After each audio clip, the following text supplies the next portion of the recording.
फैज़ अहमद फैज़ ने इस गज़ल को एक जेल के अंदर बैठ के लिखा। वो जेल के अंदर थी। इस गज़ल में एक पुकार है, वो किसी को याद करते हैं, किसी को बुलाते हैं। गुलों में रंग भरे बादे नौ बहार चले, चले भी आओ कि गुलशन का कारोबार चले।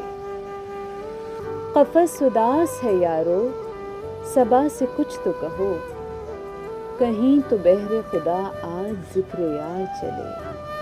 कभी तो सुबह तेरे कुंज लब से हो बेदार, कभी तो शब सरे काकुल से मुश्कदार चले। बड़ा है दर्द का रिश्ता ये दिल गरीब सही, तुम्हारे नाम पे आएंगे गम गुसार चले। जो हम पे गुजरी सो गुजरी मगर शबे हिजरा, हमारे अश्क तेरी आक़िबत सवार चले।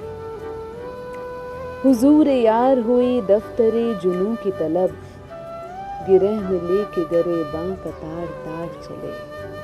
मुकाम फैज़ कोई राह में जचा ही नहीं, जो कुए यार से निकले तो सुएदार चले। फैज़ अहमद फैज़।